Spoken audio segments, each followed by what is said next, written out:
Hola, ¿qué tal chicos? Sean todos ustedes bienvenidos a la clase de la unidad 4, que es cirugía segura y acto quirúrgico, una de las unidades más preguntables y también una de mis favoritas. Tenemos nuestros aprendizajes como siempre y pues bueno, vamos a empezar por definir qué es una cirugía menor. Esta va a ser un procedimiento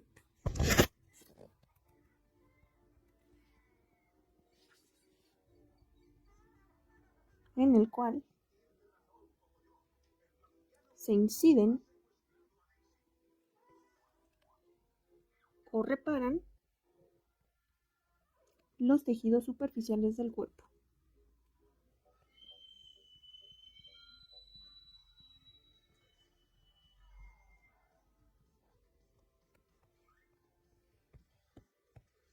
Y requiere solo anestesia local.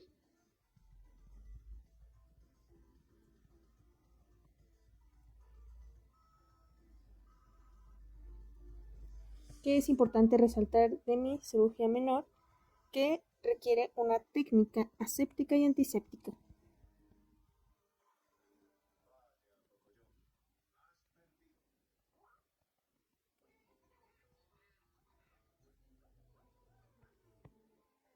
Que se puede realizar en la sala de exploración, que estas características ya las vimos en la unidad 1.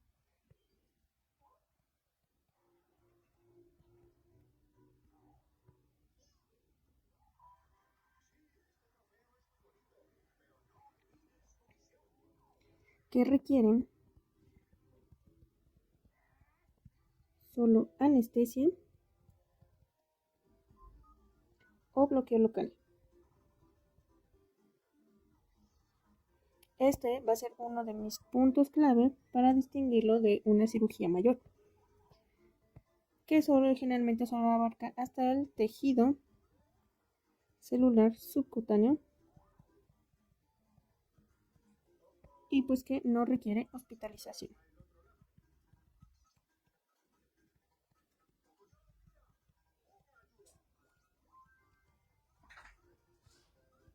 Esto es lo primero que debemos saber respecto a la cirugía menor.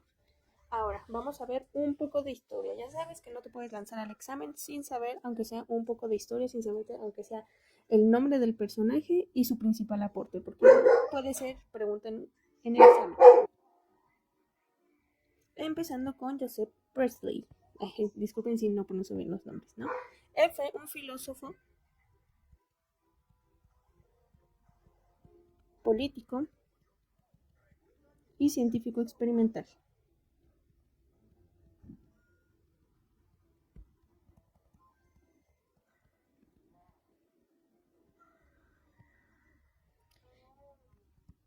Contribuyó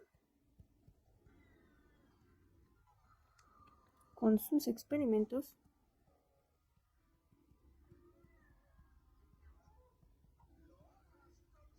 para entender la electricidad.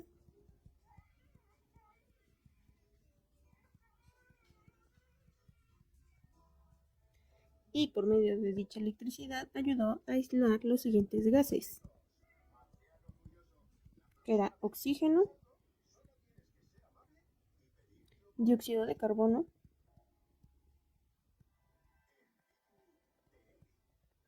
y óxido nitroso.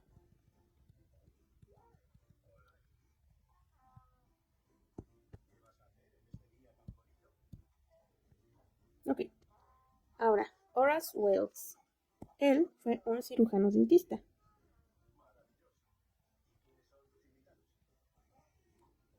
Y pues, en su trabajo se dio cuenta que dijo, necesito algo para anestesiar. Entonces, él fue el pionero en el uso del óxido nitroso.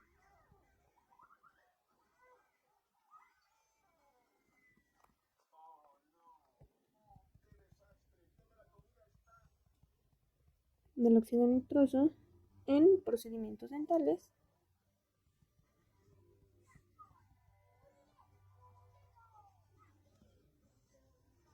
como método anestésico.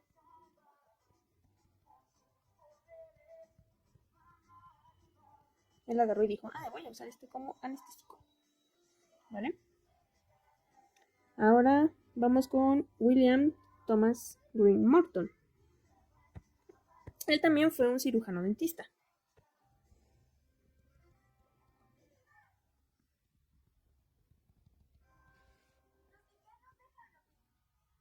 Pero el de lo que se encargó fue de perfeccionar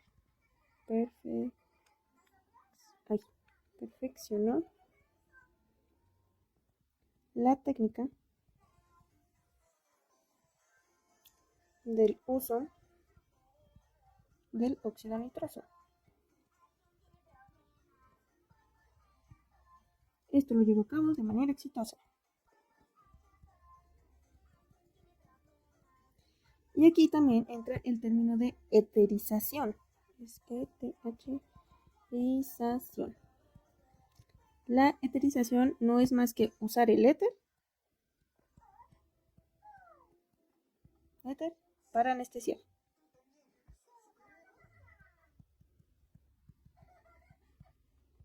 ¿Okay? Vamos con el doctor Oliver Wendell Holmes. Él, pues, dentro de su nombre ya está, ¿no? Él fue médico y escritor.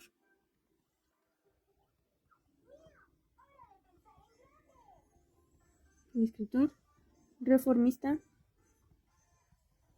de la medicina.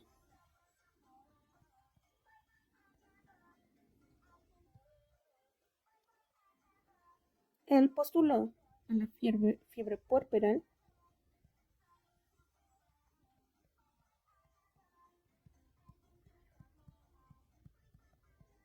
como un procedimiento contagioso.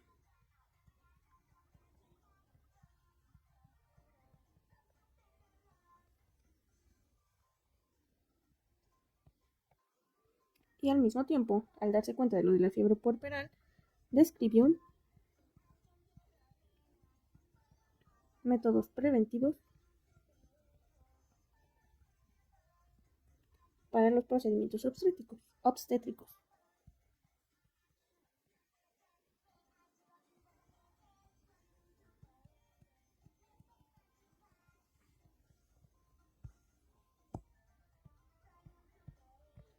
Y por último, pero no menos importante, tenemos a John Collins Warren. Él también era médico cirujano.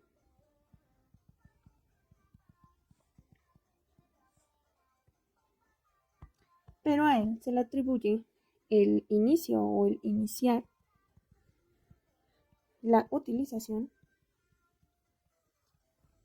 de gases como método anestésico.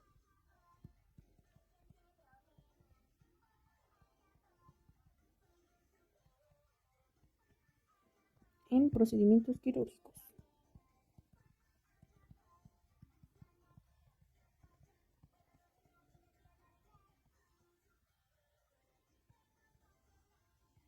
Y pues él realizó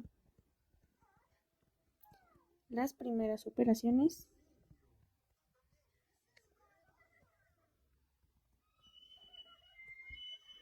de hernia estrangulada.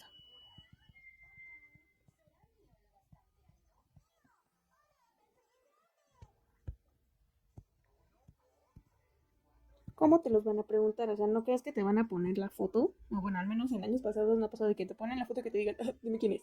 No. Te van a poner, no sé, personaje histórico al que se le atribuye el concepto de fiebre puerperal y que descubrió métodos preventivos durante procedimientos obstétricos. Ah, bueno, tú ya sabes que es el doctor Oliver Wendell Holmes.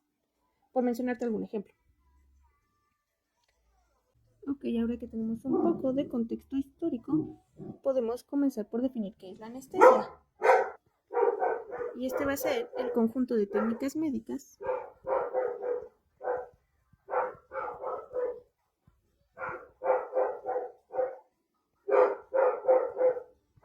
y farmacológicas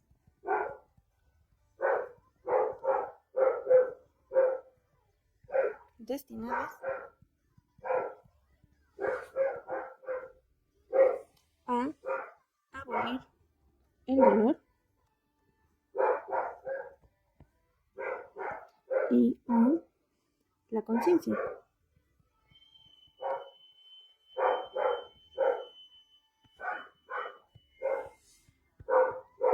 Esto para permitir procedimientos diagnósticos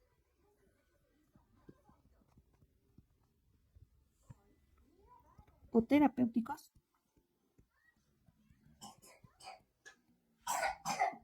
y garantiza seguridad y estabilidad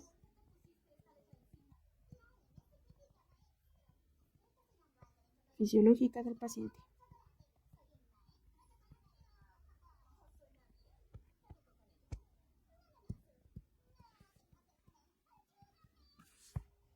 Durante un acto quirúrgico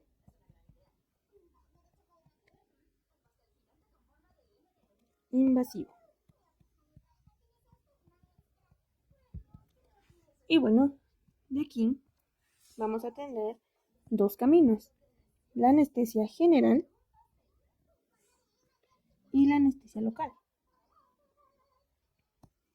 Vamos a empezar por la general. Esta va a producir un estado reversible, ojo, reversible, de inconsciencia con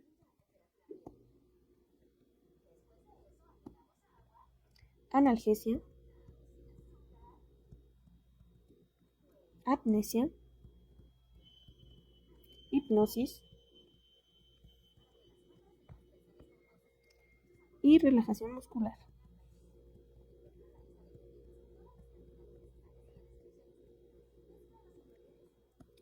En otras palabras, mi paciente no percibe ni recuerda el procedimiento.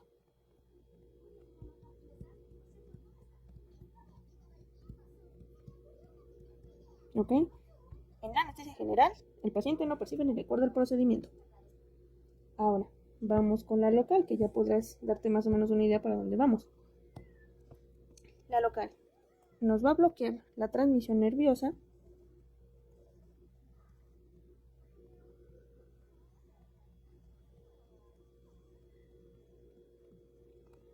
en un área específica del cuerpo.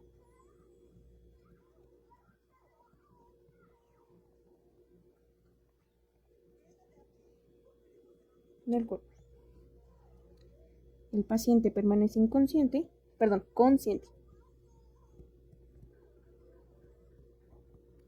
Consciente. Esa es una palabra clave. Aquí está consciente. Y pues, no nos afecta la respiración.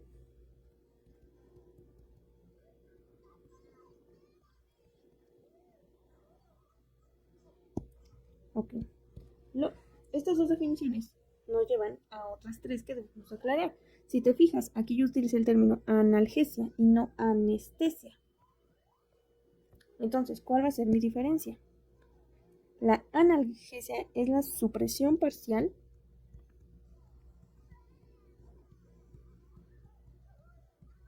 o total de la sensación del dolor.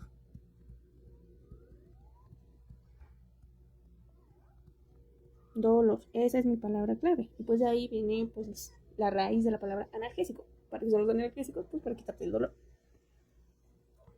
En el caso de la anestesia, bueno, ya lo vimos acá arriba, ¿no? Pero vamos a ponerlo en un resumen chiquitín. Es la supresión parcial o total a la sensibilidad general.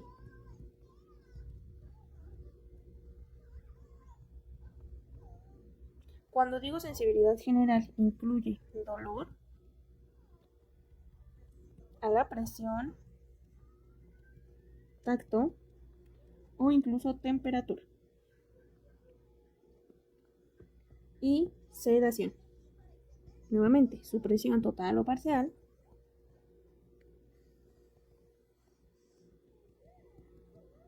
de la excitación del sistema nervioso central y con ello pues sus funciones. Fíjate en las palabras claves de cada definición. En la analgesia, la palabra es me quita el dolor. Anestesia, mi sensibilidad en general, entre la que va el dolor, la presión, el tacto, la temperatura. Y sedación, que me bloquea la excitación del sistema nervioso central. Esas son las palabras clave y sí te las pueden preguntar en el examen. Siguiente. Ya hablamos de los tipos de anestesia en cuanto a sus niveles, ¿no? De la supresión parcial o total de la sensibilidad. Pero ahora tenemos que hablar de los tipos de anestesia en cuanto a cómo se aplican. Primero, tenemos la anestesia tópica. Esta va a ser la aplicación de emulsiones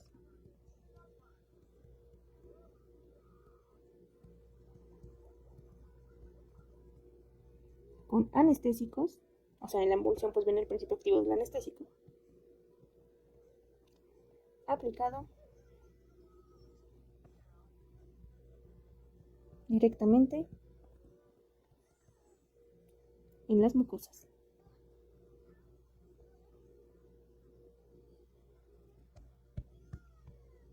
Va a tener un efecto superficial o parcial.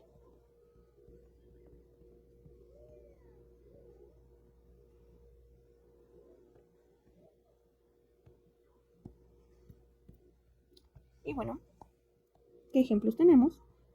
Uno para no irnos tan lejos, no sé si han notado que cuando ponen los piercings o los aretes se utilizan como gel. Bueno, los tenemos, por ejemplo, en gel o en aerosol. Este de aerosol pues normalmente se utiliza en intubación y en laringoscopia. ¿Ok? Por infiltración, y este fue el que usaron en el examen departamental práctico. La infiltración es básicamente pues meterle una solución inyectable anestésica. Ok. Bueno, vamos a poner administrar una solución inyectable anestésica.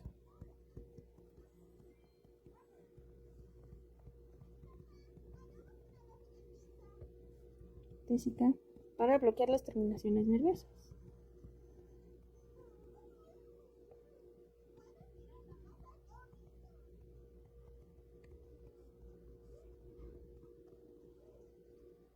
Nerviosas por planos que pueden ir de superficial a profundo.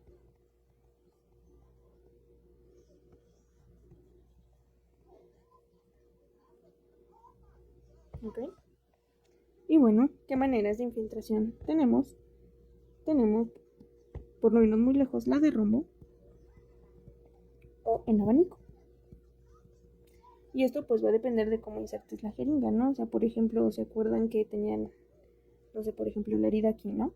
Y aquí está todo lleno de sangre. Ustedes llegaban con su jeringa y administraban la lidocaína, ¿no? Ponían un puntito aquí, un puntito acá, otro acá y otro acá. Y ahí tienen su técnica en rombo. Uy.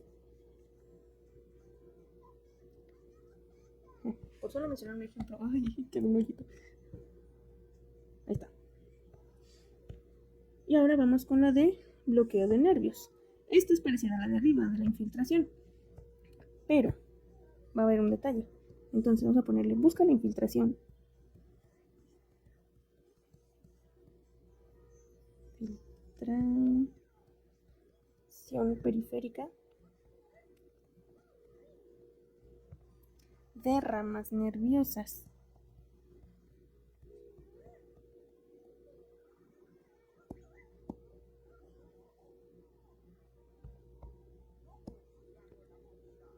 Para bloqueo distal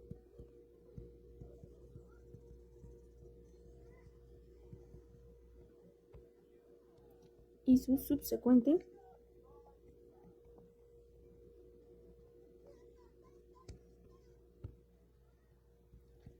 anestesia de la región que inerva.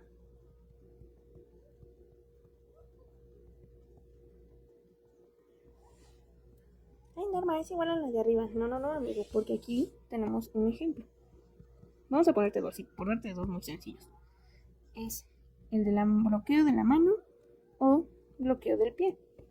Entonces supongamos que tienes tu manita. Uy.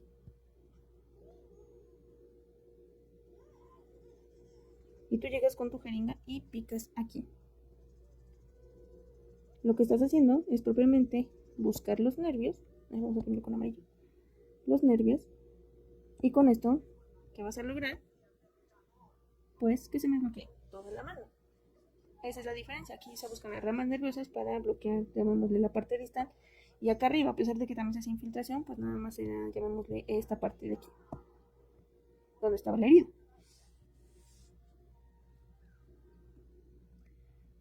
Bien, siguiente página. Tenemos que saber los mecanismos de acción de nuestros anestésicos. Y esta es pregunta de examen. ¿Cuál es el mecanismo de acción? Son bloqueadores de canales de sodio.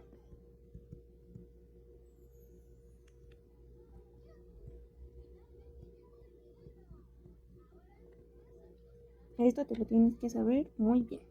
¿Cómo es el mecanismo de acción de mis anestésicos? Bloquea canales de sodio. Y pues, ¿qué va a hacer? O sea, ¿qué va a pasar si me bloquean los canales de sodio? ¿Para qué me sirve eso? Al bloquearlos, pues se evita la despolarización. Despolarización, ya viste en el bloque 1 de oficio, pues la despolarización, ¿no? La despolarización de la membrana neuronal.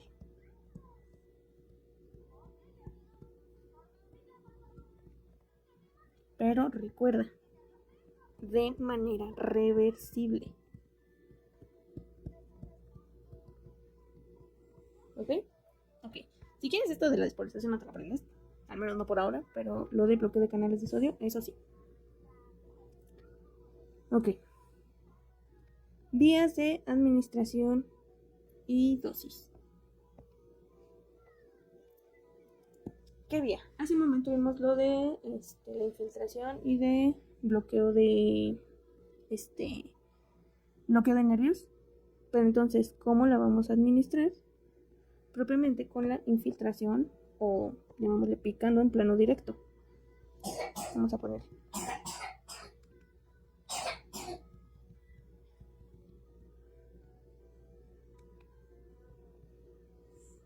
del plano directo. La concentración de estas va a variar. Por ejemplo, ya te habías dado cuenta que la lidocaína tiene concentraciones al 1, al 2 y puede ser hasta el 5%. Y pues, ¿cuáles tenemos? Vamos a hacer rápidamente una tablita. Listo, aquí tenemos ya la tablita. Y de lidocaína, la dosis que vamos a dar son 4 miligramos por kilogramo de peso. Esta es nuestra unidad de medida para todas. Evidentemente esto va a variar de para qué vas a usar la anestesia, ¿no? En el caso de la bupivacaína son 2 miligramos por kilogramo de peso, la prilocaína son 5 y la mapivacaína son 3.5. Esto no me preguntarle, ¿eh? No te preocupes, el preguntarle es el de acá. ¿Cuáles van a ser mis indicaciones? Solo dos. Anestesia local o bloqueo regional.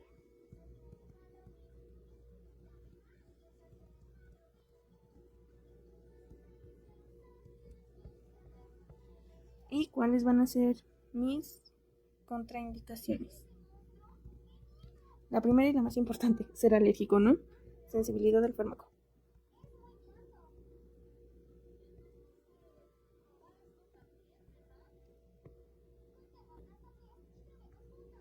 Aplicar directamente al nervio o a los vasos, es decir, administrar intravascular. Y está estrictamente prohibido administrarla con adrenalina en zonas de compromiso vascular.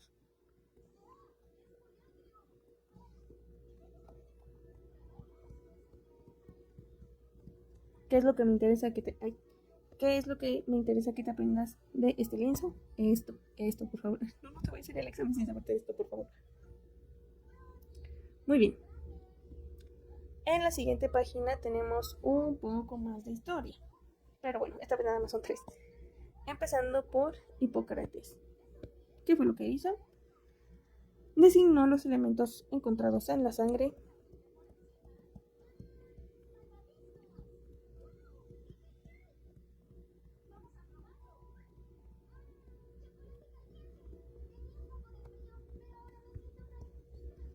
en la sangre. ¿De qué manera? En primero, a la mucosidad la denominó flema. A la bilis amarilla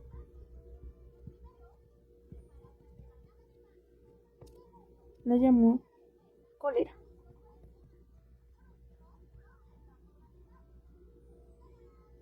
Después tuvo un término que era la base de color negro, o lo que es como nuestra bilis negra.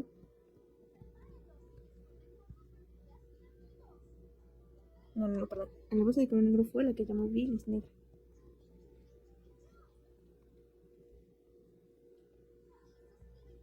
Y a la parte superficial roja de los coágulos lo llamó hema. No hema de mujer. Hema. ¿Ok? Ok. Ambroise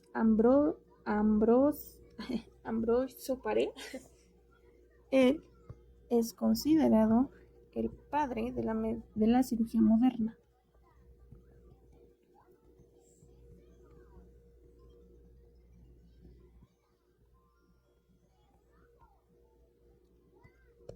Y que nos aportó fue el precursor en el tratamiento de heridas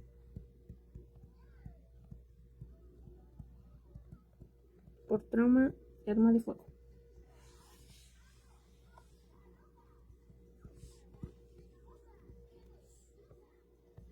Y pues también utilizó o fomentó la utilización de emulsiones.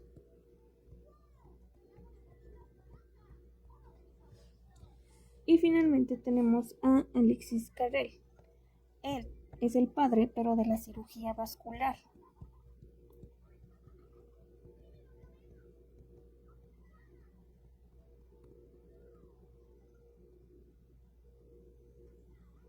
Y precursor de los trasplantes.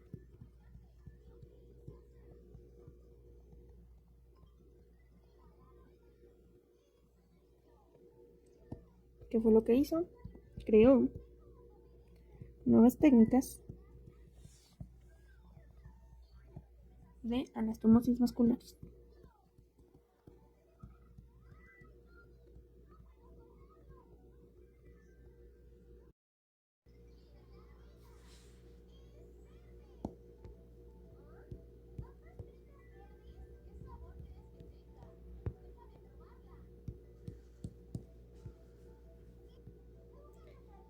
Ok, continuamos.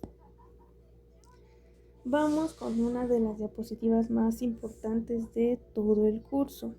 ¿Y qué te vas a aprender de aquí? Que Chet es un adulto. ¿Y qué les da miedo a los adultos? El SAT, por pagar los impuestos. Pero bueno, ¿a qué hace alusión esta mnemotecnia? Chet es a los tiempos fundamentales de la cirugía. La C es de corte. La H es de hemostasia.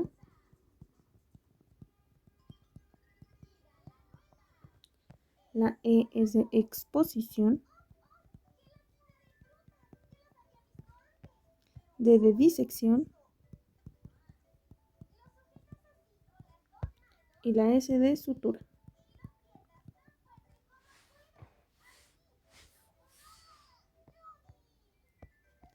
Y el SAT va a ir a la altura de la E. ¿Qué va a ser el SAT? La S es de separación. La de aspiración. Y la T de tracción. ¿Ok? Ahora vamos a ver en qué consiste cada una.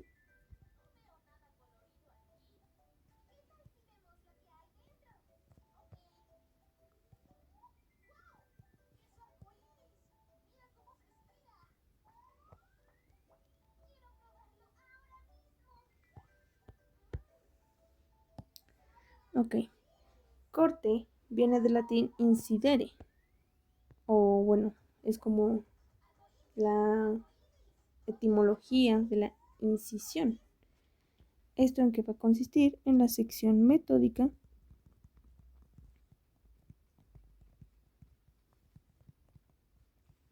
de las partes blandas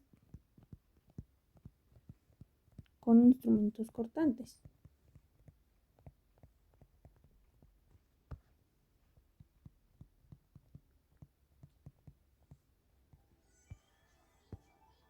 Ahora vamos con la hemostasia. Esto no va a ser más que el control del sangrado.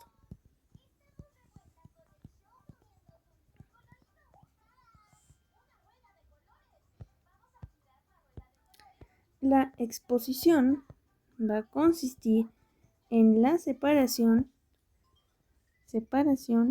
de manera correcta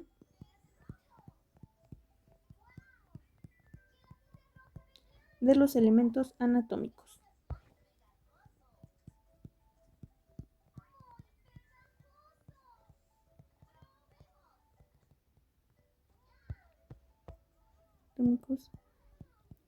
Para permitir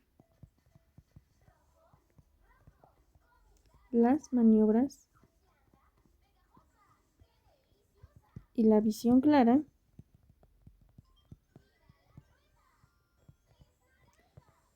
de lo que se hace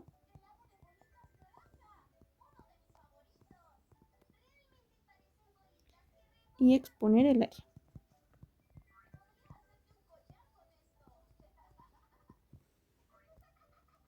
¿Cómo? ¿Qué maniobras o de cuáles maniobras les estoy hablando? La de aspiración, cuando quitamos la sangre, y la de tracción. Si usted, damita caballero, no sabe lo que es tracción, es aplicar tensión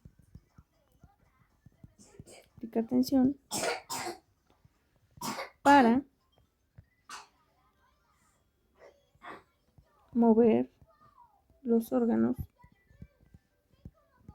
de su lugar de origen. Obviamente lo vas a regresar, ¿no? Pero mientras dura el tiempo de exposición, pues lo tenemos que mover.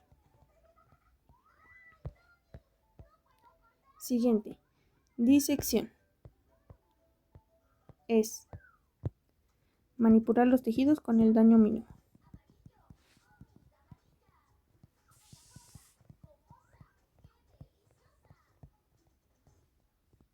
Es decir, vas a lo que vas y no dañes nada más. Y la sutura. Esta va a consistir en unir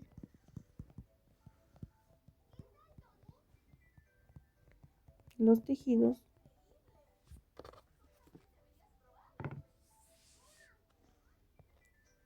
seccionados y fijarlos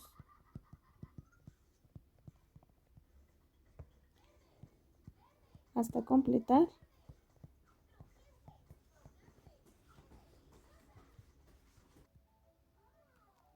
el proceso de cicatrización.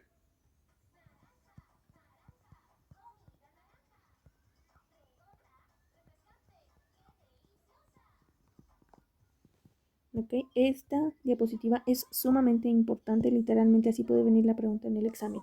¿Cuáles son los 5 tiempos fundamentales de la cirugía? Bueno, ya te los vas a ver. Corte, hemostasia, exposición, disección y sutura.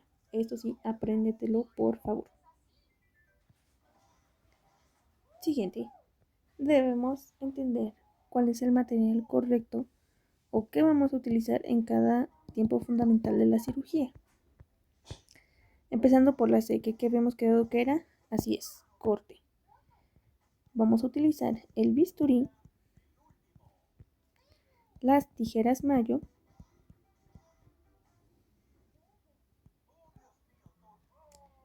y las tijeras Metzenbaum.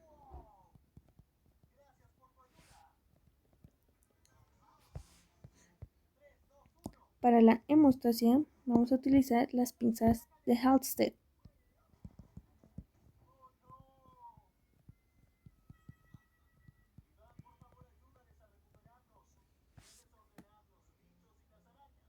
Siguiente.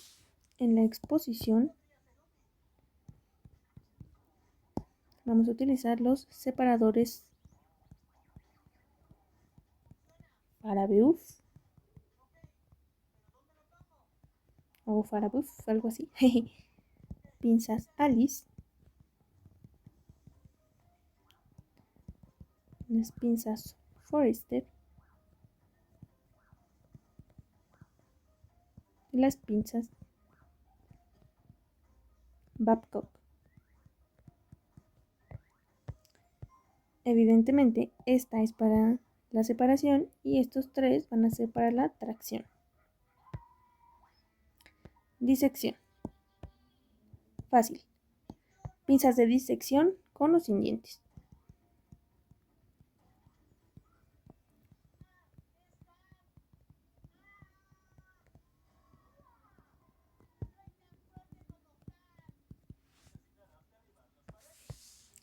Y sutura. Vamos a utilizar propiamente una sutura con aguja e hilo. Dependiendo del material del que esté hecho, te lo vamos a ver. Y el portaagujas. Agujas, mayo, jegar o egar. Ojo, no es tijeras portaagujas mayo jegar ni pinzas portaagujas mayo jegar. Es simplemente portaagujas. ¿Ok? Ok. Siguiente. Ahora sí vamos a pasar a hablar de las suturas y cómo las vamos a clasificar. Bueno, primero necesitamos hacernos 3 preguntas.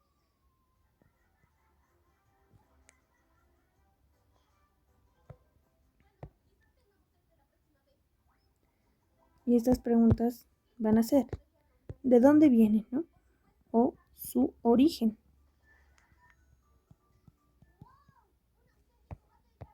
Después nos vamos a preguntar cuánto tiempo va a durar. Y nos vamos a preguntar cuántos hilos tiene su estructura. ¿Ok? Vamos a ir una por una. El origen puede ser natural, entre los que destaca el origen animal, vegetal y mineral. Si tengo mi origen natural, pues también tengo el origen sintético.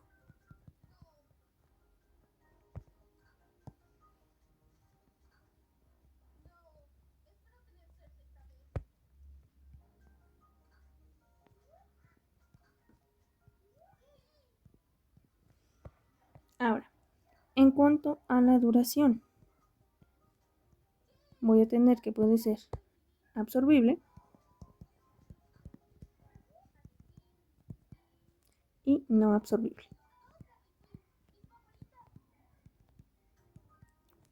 ¿Va? Y en cuanto a la estructura es simplemente cuántos hilitos tiene mi sutura. Si solo tiene uno, es monofilamento.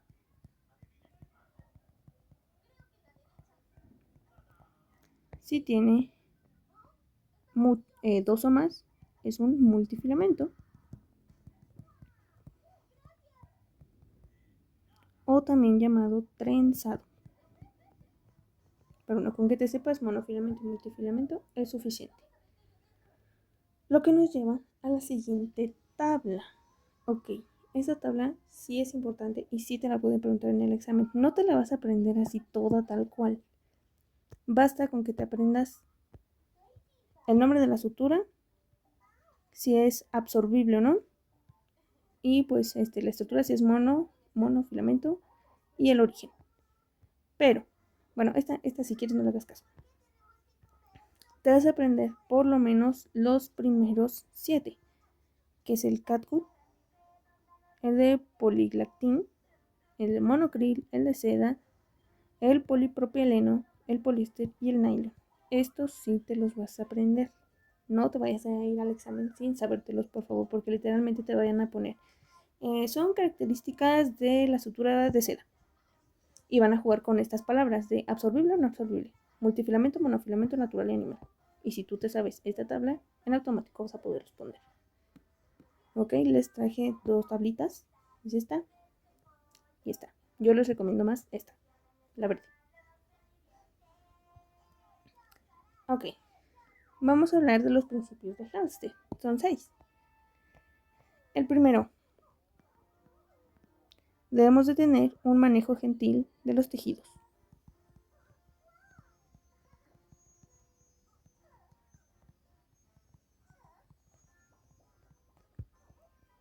Número 2, tener nuestra técnica aséptica, que ya vimos toda la unidad 2 eso. 3, que tengamos una disección anatómica.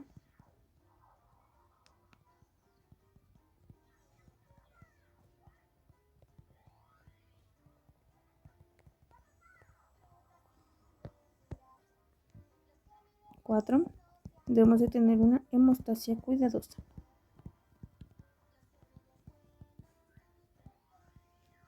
¿Cómo la vamos a tener? Bueno, usando material de sutura fino que no irrite y la cantidad mínima. No vamos a utilizar material innecesario. Vamos a tener la obliteración de los espacios muertos de la herida.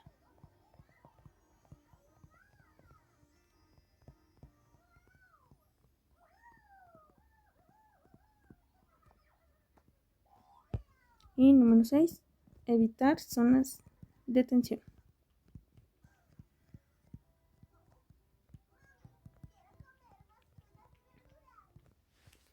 Estos son los 6 principios de Halsted.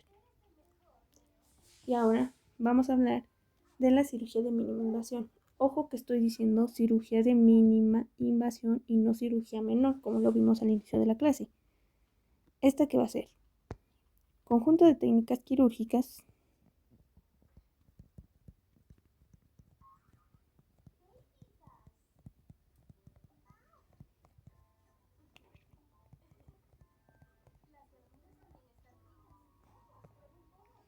que permiten realizar procedimientos diagnósticos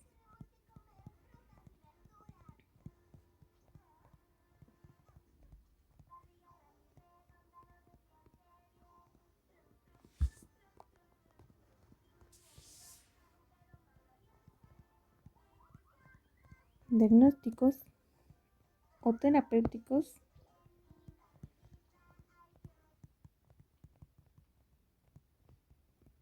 sin grandes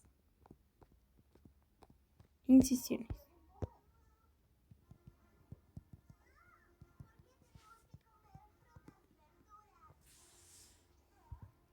Utilizando pequeños accesos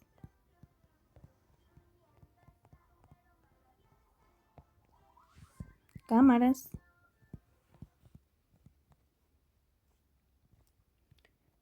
o instrumental especializado.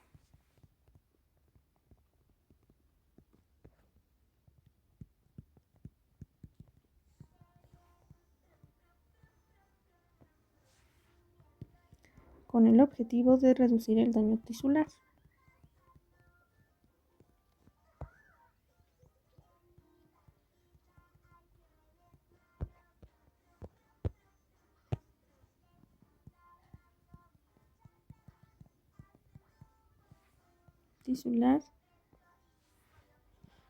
Las complicaciones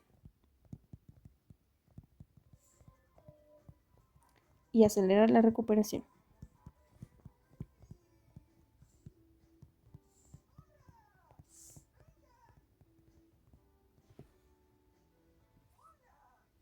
Ok. La cirugía de mínima invasión también va a tener sus tiempos fundamentales. Este no te pude formar una mnemotecnia porque es cake. Así que apréndete las iniciales.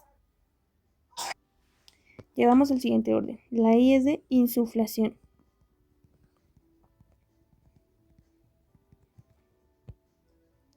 La A de accesos. La V es de visualización.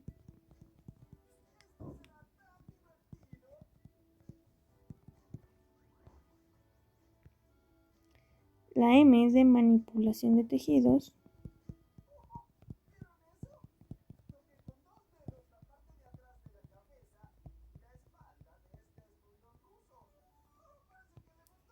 La H también va a ser aquí de hemostasia. La E aquí va a ser de exposición, aquí va a ser de extracción de pieza quirúrgica.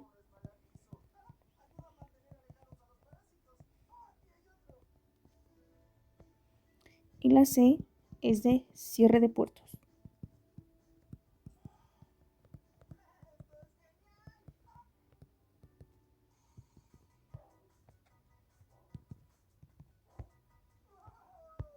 ¿Va?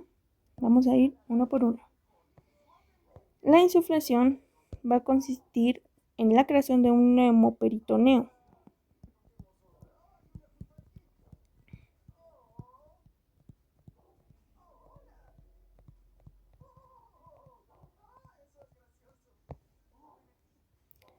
Para separar la pared abdominal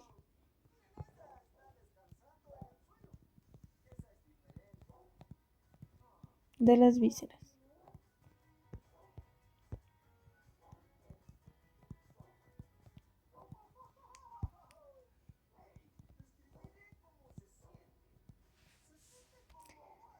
La siguiente son los accesos. Aquí vamos a realizar la introducción de trocares a través de pequeñas incisiones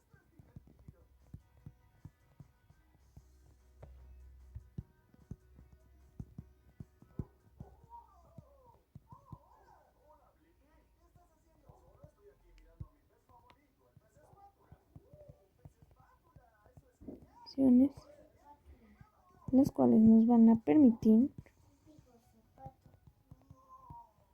el paso de la cámara y los instrumentos.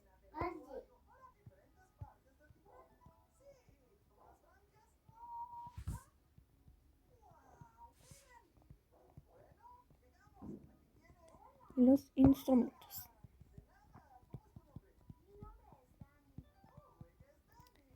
Si tú no sabes qué son los trocares, aquí te dejé una imagen. Estos son los trocares. Y cuando vamos a realizar la cirugía de mínima invasión, hacemos incisiones pequeñas y por ahí metemos los trocares. Y los trocares a su vez nos van a ayudar a meter los demás instrumentos o las cámaras, según sea el caso. ¿Ok? Vamos a ver con la visualización. Esta va a ser la exploración del campo quirúrgico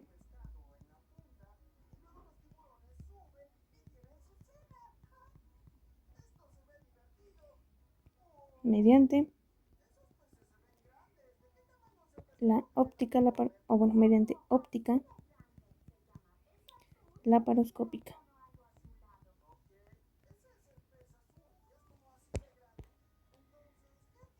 La cual va a estar conectada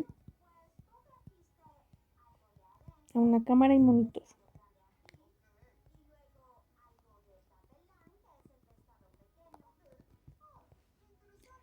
Ahora la manipulación de tejidos. Aquí vamos a meter algunos de nuestros tiempos fundamentales que acabamos de ver, como la disección, tracción y movilización de tejidos.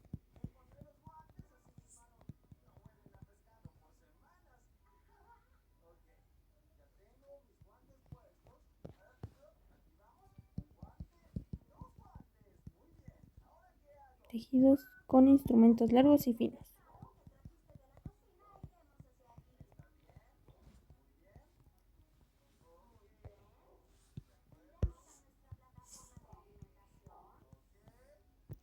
La hemostasia, como ya lo vimos hace un momento, pues va a ser el control del sangrado.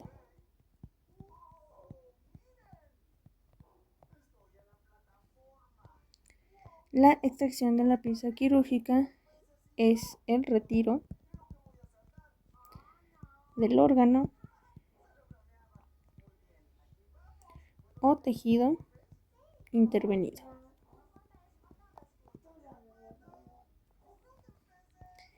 Y finalmente el cierre de puertos. Una vez que sacamos nuestros trocars y todos nuestros instrumentos, pues va a ser el cierre de las incisiones.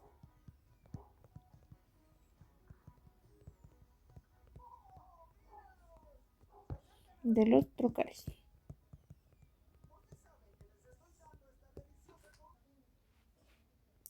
Ok, seguido de esto, vamos a hablar sobre la cirugía abierta y la de mínima invasión. Que bueno, de la de mínima invasión ya dimos ciertos detalles, ¿no? Pero la vamos a comparar con la cirugía abierta. Antes de abordarlos tenemos que tener 2 puntos muy bien sentados.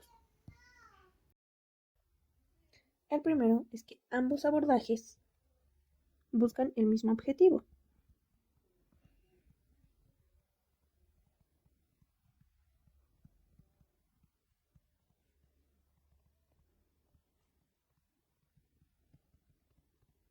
Que es ayudar al paciente. Ayudar a que recupere su salud.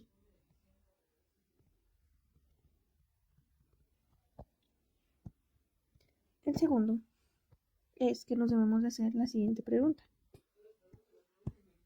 ¿Cuál es mejor?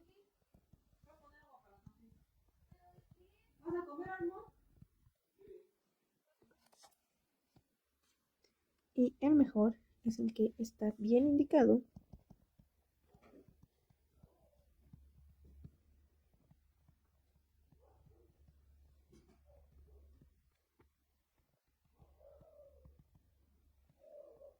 al paciente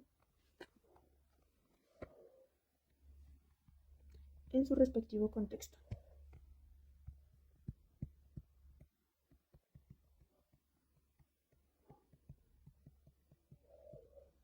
Ok, ahora sí vamos a empezar hablando de la cirugía abierta. ¿Cuáles van a ser mis ventajas? En primera va a ser la exposición directa del campo quirúrgico.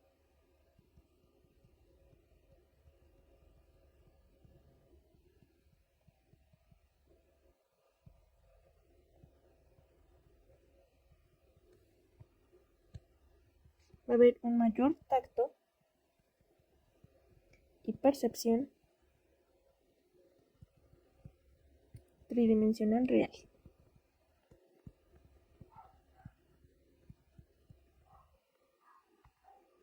Y pues va a haber una menor dependencia a la tecnología.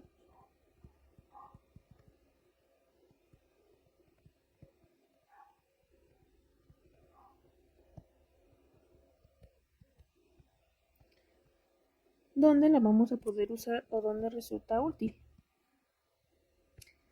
En cirugías muy extensas.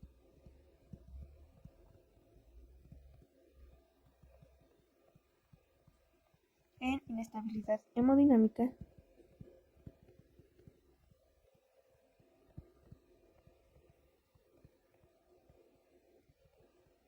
Y en traumas graves. No traumas como los que te dejó tu ex, sino traumas de golpes.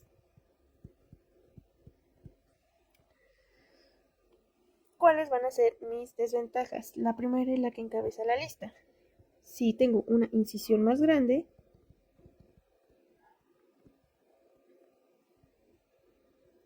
va a haber un mayor trauma tisular.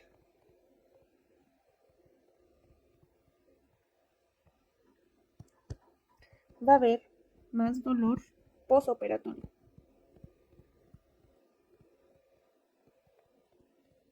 Al abrir más, corre el riesgo de que haya un mayor sangrado. Y voy a tener más riesgo de infección de sitio quirúrgico. O bueno, de infección asociada a atención sanitaria. Y pues por ende va a haber un peor resultado estético. A nadie nos gusta que nos quede una cicatriz.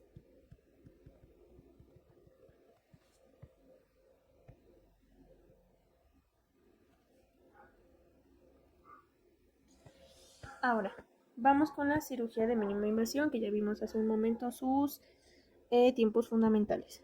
¿Cuáles van a ser mis ventajas? La primera y la que más destaca: incisión pequeña. Y esto nos va a llevar a menor agresión quirúrgica. Va a haber menor dolor postoperatorio.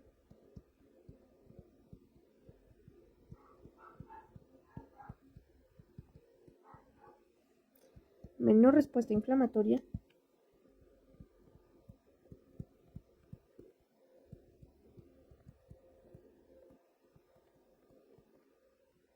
Una recuperación más rápida.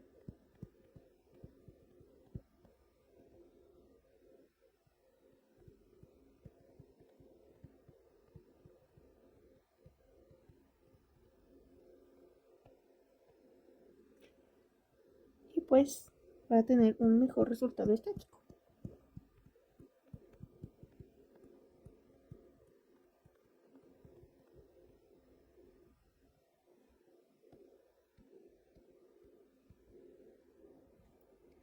¿Cuándo la podemos usar? Algunos ejemplos son para cirugía de colon y recto, para cirugías endovasculares o gastroenterológicas,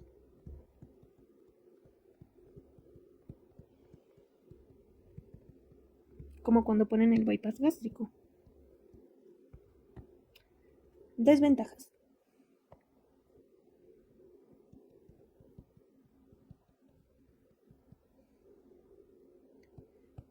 requiere entrenamiento especializado, es decir, no cualquiera puede hacerlo.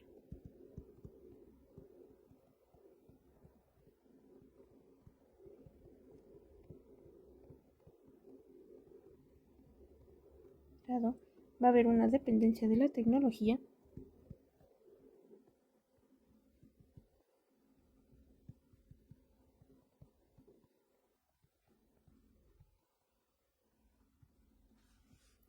Va a haber una menor percepción táctil directa.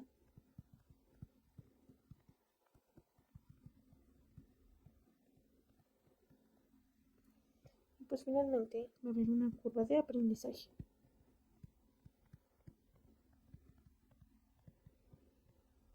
¿Okay? Y pues aquí ya tenemos la comparación de la cirugía abierta y de la cirugía de mínima invasión. Independientemente de cuál vamos a realizar, debemos de saber las posiciones quirúrgicas que tenemos. La primera es la de decúbito dorsal. Okay. ¿Cuáles van a ser sus usos? En cirugías abiertas,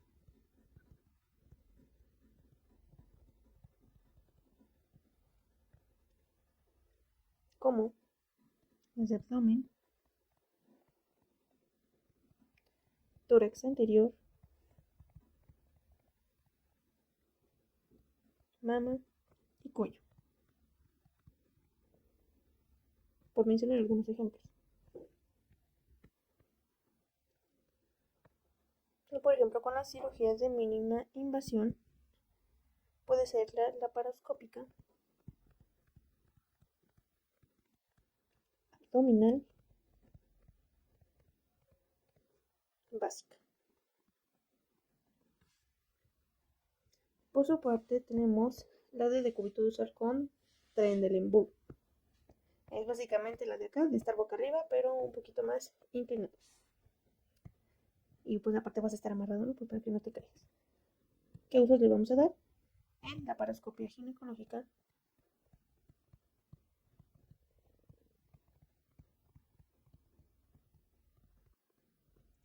cirugía pélvica o cirugía urológica.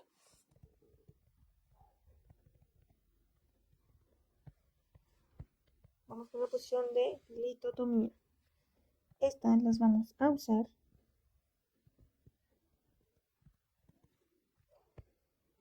cuando haya procedimientos de ginecología, urología, cuando hay una cirugía colorectal baja,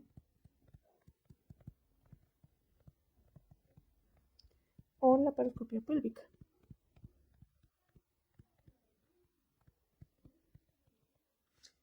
Ahora vamos en decúbito prono, o lo que conocemos como boca abajo. Esta la vamos a usar en cirugías de columna,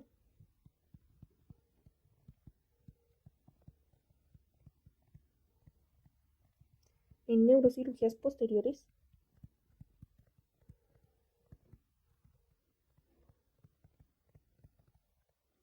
o cirugía anorrectal.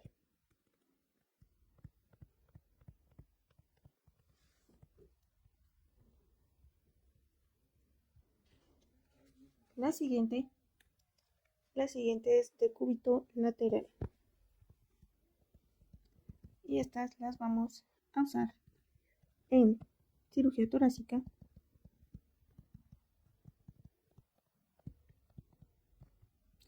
cirugía renal,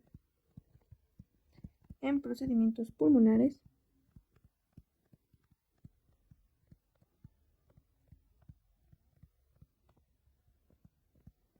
y laparoscopia renal.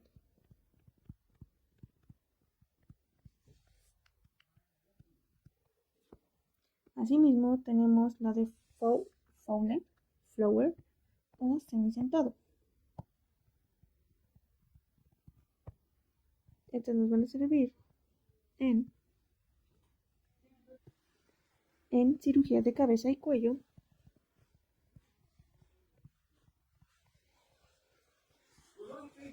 en cirugía de hombro,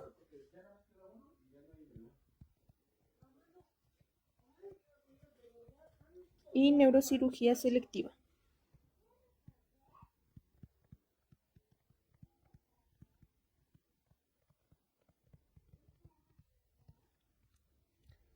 Ya que tenemos las posiciones y la comparativa entre la cirugía abierta y la cirugía de mínima invasión, pues tenemos que hablar de las complicaciones que se pueden dar en cada una de estas, empezando por la hemorragia.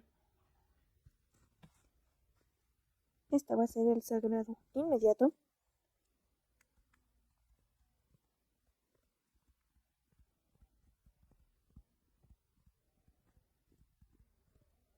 o tardío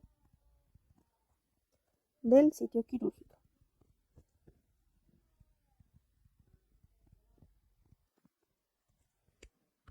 Vamos a tener los siguientes factores de riesgo.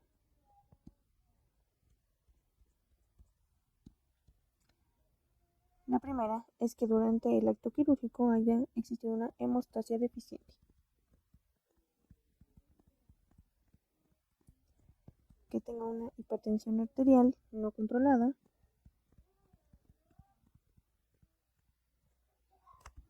que el paciente consuma antiagregantes o anticoagulantes,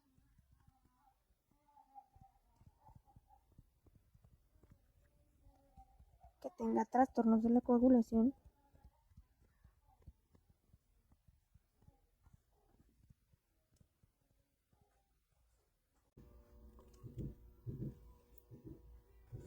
y manipulación excesiva del tejido.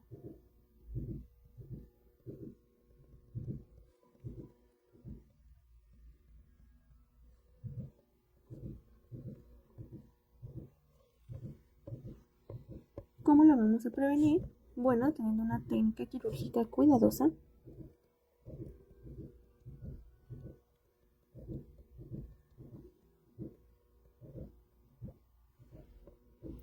una hemostasia meticulosa,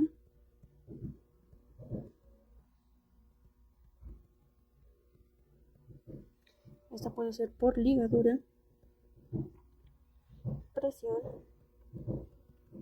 o cauterio,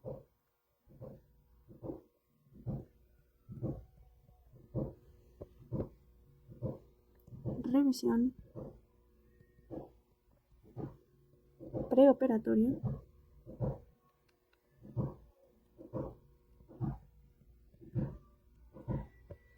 de fármacos y de tensión arterial,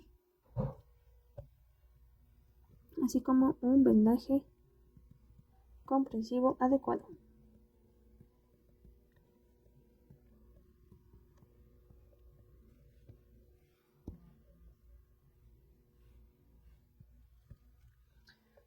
vamos a llevar el manejo, o al menos en primer nivel.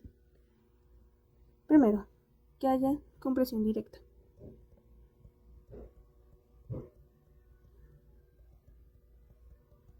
Esto de 10 a 15 minutos. Hacemos una revisión del sitio en cuestión.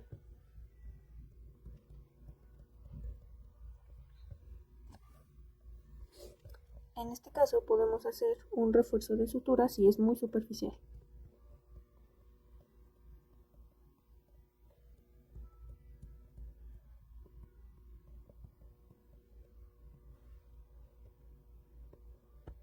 Otra vez el vendaje compresivo.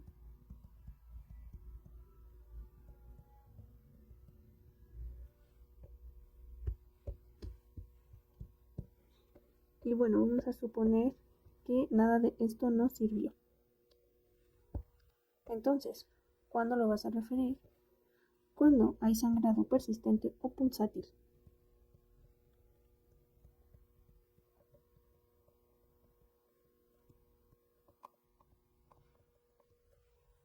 Cuando hay una sospecha de lesión vascular.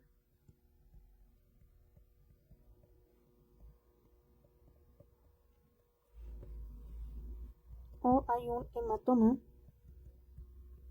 en expansión.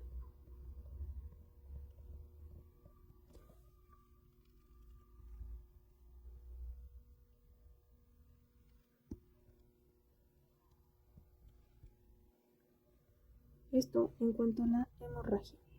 Ahora vamos con la infección del sitio quirúrgico. Que esta la definición va a ser la colonización bacteriana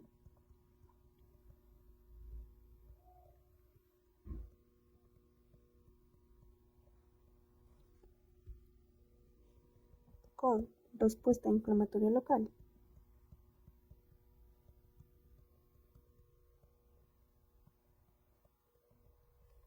Y bueno, tú ya llevaste inmunobloqueo 1, así que ya te sabes los 5 signos cardinales de la inflamación, que es el dolor, eritema, calor, tumefacción y pérdida de la función. Pero aquí vamos a omitir la tumefacción y la pérdida de la función y lo vamos a sustituir por secreción. Esto porque pues propiamente ya hay una infección. Ok, ¿qué factores de riesgo voy a tener aquí?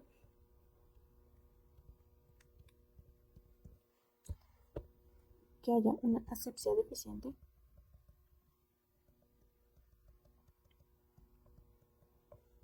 una diabetes mal controlada. Acuérdense que a las bacterias les gusta el azúcar.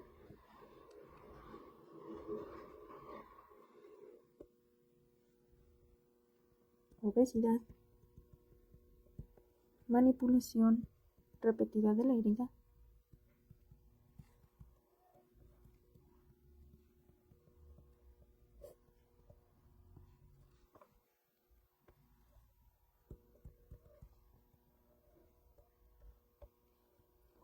o que exista un cierre bajo tensión.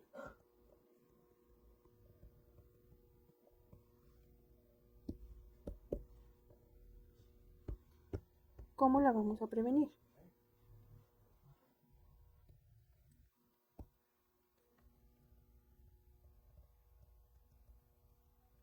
Y antisepsia estrictas. Hacemos una técnica limpia. Darle una educación al paciente. ¿Qué tiene que ver aquí el paciente? Si los que estamos haciendo la cirugía somos nosotros, bueno, enseñarle a tener los cuidados de la vida.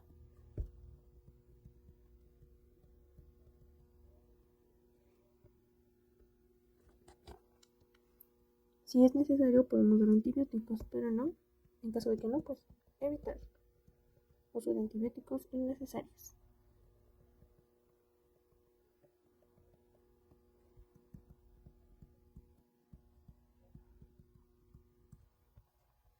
Ok, ¿cómo los vamos a manejar en primer nivel? En primera, vamos a realizar un drenaje si hay colección superficial.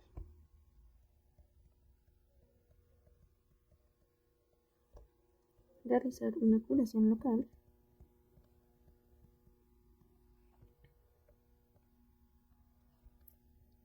Colocar analgesia. Llevar una vigilancia. Y, ojo, solo si es necesario,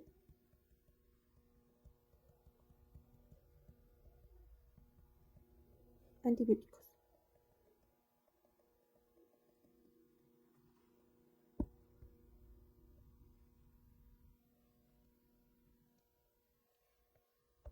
Ok. ¿Cuándo voy a referir a mi paciente a un nivel de tensión mayor? Primero, si hay fiebre o datos sistémicos.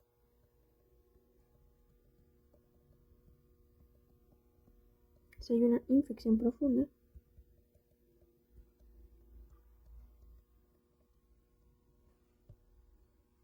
Si mi paciente está inmunocomprometido.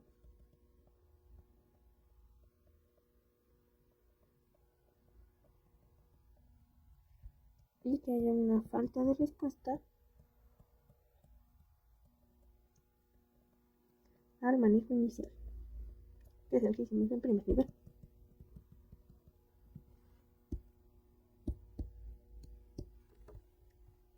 Listo. ¿Cuál va a ser nuestra siguiente complicación? El absceso. ¿Qué va a ser?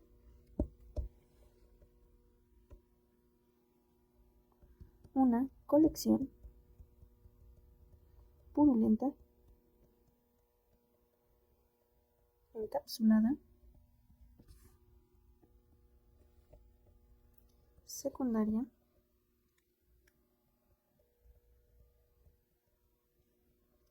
a una infección del sitio quirúrgico no tratado o drenado.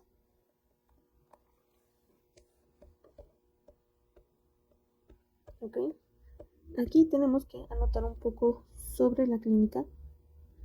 Más que factores de riesgo, vamos a hablar sobre la clínica, ya que pues pueden venir siendo, o sea, de factores de riesgo vendrían siendo los mismos que en infección del sitio quirúrgico, pero aquí lo que nos importa es la clínica precisamente para que no confundas tu absceso con infección del sitio quirúrgico. La clínica es dolor localizado,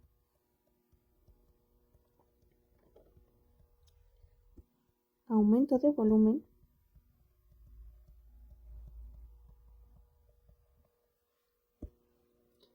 fluctuación,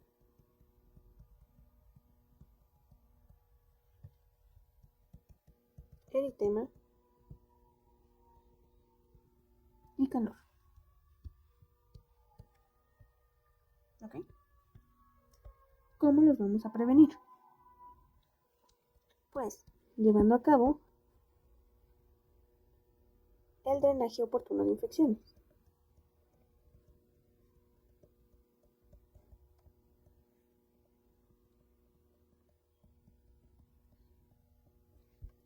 No cerrar heridas contaminadas.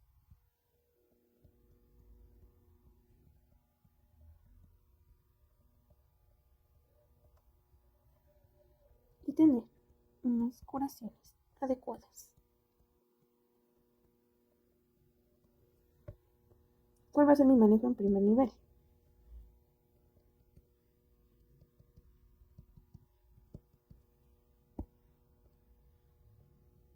En primera, en la incisión y drenaje. Esto si la herida es superficial y accesible.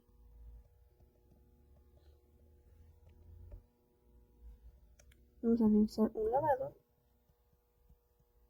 la respectiva curación y daremos antibióticos.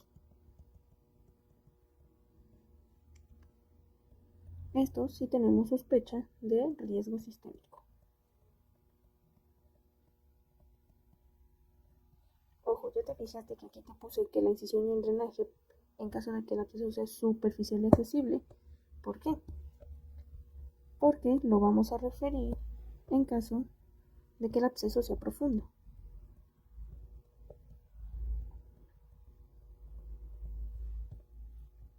que esté cercano a estructuras vitales, que no haya un drenaje adecuado,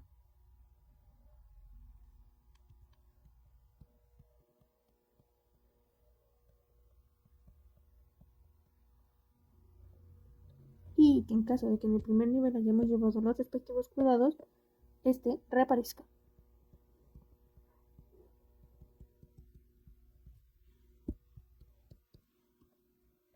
¿Ok? Ok. Y por último, pero no menos importante, vamos a tener a la dehiscencia. Aquí igual lo vamos a ver muy general porque en la unidad 6 vamos a tener otro espacio para este tema. Pero bueno, aún así lo tenemos que ver porque te lo van a preguntar en este examen. La dehiscencia va a ser la separación parcial o total de los bordes de la herida.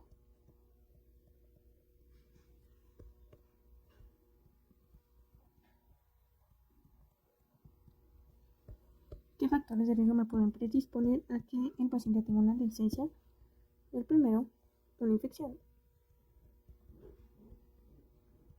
Que el cierre de la herida esté bajo tensión. Un mal estado nutricional.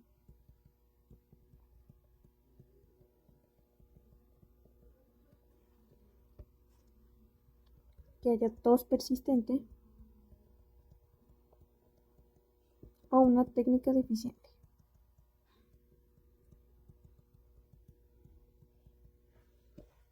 ¿Cómo la voy a prevenir?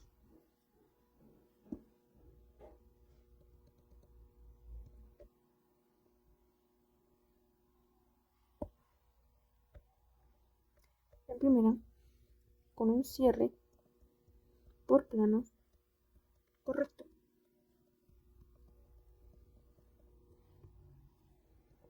Evitando la tensión en mis puntos.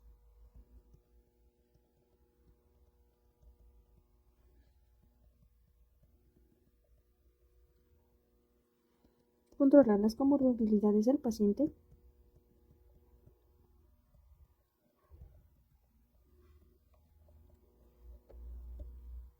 Y darle indicaciones claras al paciente. Específicamente de que tenga reposo. Vamos a suponer que el paciente no hizo caso. ¿Qué voy a hacer en mi primer nivel? Primero, suponiendo que la dehiscencia está superficial, ojo que todo esto vamos a hablar de la dehiscencia superficial,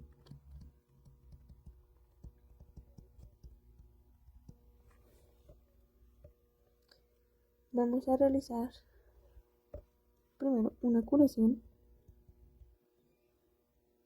y un cierre diferido.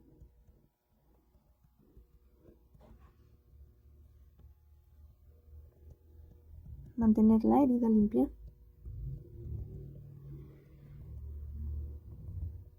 Protegerla. Colocar analgesia. Llevar una vigilancia estrecha.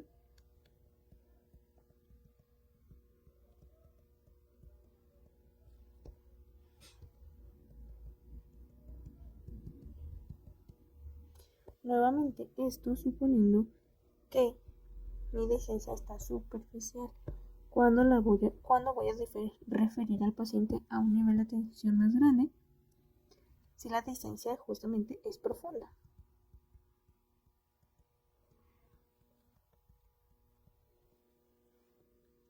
Que haya una exposición de tejido subcutáneo profundo. Que haya signos de infección.